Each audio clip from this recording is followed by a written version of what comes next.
Good morning din sa inyo, Sandro. Good morning, Pilipinas. Ngayong umaga po makakasama natin si Mr. Aljar Aurelio na weather forecaster ng Pag-asa. Good morning, Mr. Aurelio. Good morning sa iyo, Amor. At ganyan din po sa ating mga televiewers. Mr. Aurelio, ano po bang inaasahan nating lagay ng panahon sa araw na ito ng Huwebes? Saan po ba mga areas inaasahan yung maulang panahon sa mga susunod na oras? Para sa araw nito ay magpapatuloy po tayo ng makakaranas po tayo ng fair weather dito sa buong bansa. Inyong makikita na halos na makakapanaulap na kusa magdudulot ng malalakas na pag-ulan. So inaasahan po natin ang buong bansa kasama ang Metro Manila ay magiging bahagyang maulap hanggang sa maulap na kalangitan na may mga isolated lamang pag-ulan or thunderstorm. Inyong makikita ang tele ng cold front ay naapektuhan niya ang northern at central Luzon. So itong tele ng cold front ang magdadala ito ng mahinang pag-ulan dito sa bahagi ng northern and central Luzon. So yan po, narinig po natin kung ano nga ba yung weather system na umiiral ngayon dito sa loob ng ating Philippine Area of Responsibility. At yan nga po itong tinatawag natin na tail end o yung buntot ng cold front. At inaasahan nga po na posible po itong magdulot ng mga kaulapan sa mga areas na apektado nito, partikular na sa northern at sa may central Luzon. Mr. Aurelio, napansin ko po sa inyong nilabas sa forecast, wala na po ditong nabanggit na northeast monsoon o hanging amihan. So ano na po bang nangyari dito sa hangin na yan? At ito po ba ay lumakas o humina? At paano po ba nito nagkaroon ng, paano po ito nakakaapekto dito sa tail end of a cold front? Nandito pa rin ang northeast monsoon. Pag may tail end ng cold front, may bandang sa may bagong sa front o yung boundary layer, yun ang makikita. Ito yung banda, ito yung ang amihan. At nagkaroon ng interaction ang malamig na hangin kung saan nagagaling yung amihan at mainit ng hangin kung saan dito sa Pacific Ocean kung saan ay nagbibigay ito ng mainit na hangin. So nag-meet ang malamig na hangin at mainit ng hangin at nakakaroon ng front, yung kasing kahulugan po niya ay boundary pagitan ng malamig at mainit na hangin. Dito sa front nito o sa boundary layer, nakakaroon ng kaulapan. At inaasahan po natin dito sa boundary layer o sa front nito ay magdadala ito ng mahinang pag-ulan. So tandaan po natin yan kapag po maririnig natin o ito pong mga tail end of a cold front ay mababasa natin sa mga ulat panahon.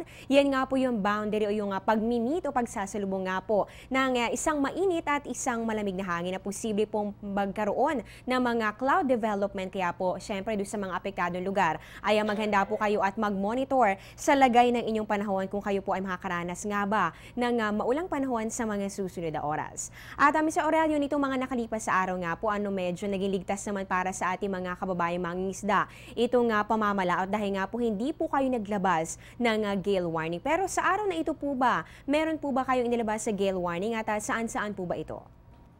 Tama, sa araw nito ay minaasahan pa rin tayong malalakas na hangin.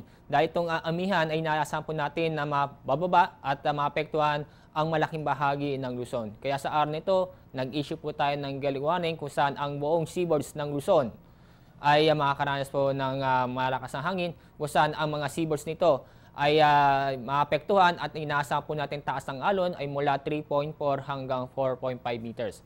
So ibig sabihin pa ang gale warning ay bawal na pumalawat ang ating mga kababayan, lalo na po ating mangingisda. At kasama na rin po ang maliliit na sakyang pandagat. At dahil nga po malapit na naman ang weekend, I'm sure marami na po ang nagbabalak o nagpaplano na lumabas kasama ang kanilang mga mahal sa buhay o ang kanilang mga barkada. So ano po ba, meron po ba tayong namomonitor na weather disturbance o bagyo na posible pong makaapekto o pumasok sa loob ng ating Philippine Area of Responsibility? Gandang balita sa araw nito, sa ating mga data na ating nakalap, sa loob ng 3 araw at ganoon din sa inaasahan pa natin kung magtuloy-tuloy ito hanggang weekends ay wala po tayong inaasahan na low pressure area o bagyo na papasok sa ating Philippine Area of Responsibility. Magandang balita po yan para sa ating lahat. And as of today nga po, wala pa tayong namamataan na anumang sama ng panahon na posible pong makaapekto sa ating bansa sa mga susunod na araw. At panghuling katanungan na lang, Mr. Aurelio, dahil ilang araw na lamang, ngayon po ay February 20 na, so ilang araw na lamang ay magpapaalam na tayo sa buwan na ito ng Pebrero. So gaano na po ba kalaki yung ipinagbago ng ating temperatura? Ano po ba yung naitala ninyo na lowest temperatures kahapon? Araw po yan ng Miyerkules. At tama, kahapon ay naapektuhan tayo ng amihan dito sa ating bansa, lalo na po ang Southern Luzon and Visayas. At inaasahan po natin kahapon ay ang top 5 na minomonitor natin sa mga bawat istasyon ay nangunguna pa rin itong Baguio City. Ito yung umabot ng 12.5 degrees Celsius. Ito yung kahapon po yan. At pumangalawa, ito yung sa bandang Mindanao lang po. Nag-iisang lugar sa Mindanao na pumasok sa top 5. Ito yung umabot ng 14.5 degrees Celsius. Sumunod po itong Sorsogon na umabot ng 17.0 degrees Celsius. Pang-apat, itong nasa Ambulo sa may bandang Batangas ay umabot ng 17.6 degrees Celsius. Ang panghuli, si Midaay sa may Camarines Norte ay umabot ng 17.9 degrees Celsius. Okay, maraming salamat po Mr. Alzar Aurelio sa binahaging impormasyon tungkol sa lagay ng ating panahon. Meron ka na lang po ba mga reminders para sa ating mga kababayan, lalong-lalo pa ngayon na meron pong umiiral na tail end of a cold front sa northern at sa may central Luzon? Opo, at kahit po wala tayong inasang low pressure area o bagyo, ay maalam po ating mga karagatan dito sa buong seaboards ng Luzon. Kaya huwag mo nang pumalakot ang ating mangingisda, kasama na rin ang maliit na sasakyang pandagat. At patuloy tayo maging update dito sa Panahon TV, kasama na rin sa Pag-asa. Natunghen nga po natin si Mr. Alzar Aurelio na weather forecaster ng Pag-asa. Magbabalik po kami matapos ang isang paalala. Teng, ang package. Ma'am, sabi ng Air 21 on the road na. Ano, Teng? Ang package. Ma'am, sabi ng Air 21 na receive na. Okay, very good. Basta padala, sagot ka ng Air 21. May real-time delivery updates via text para worry-free ka. Teng, ang package, napadala mo na? Yes, ma'am, sa Air 21. Sa Air 21, sagot ko, padala mo!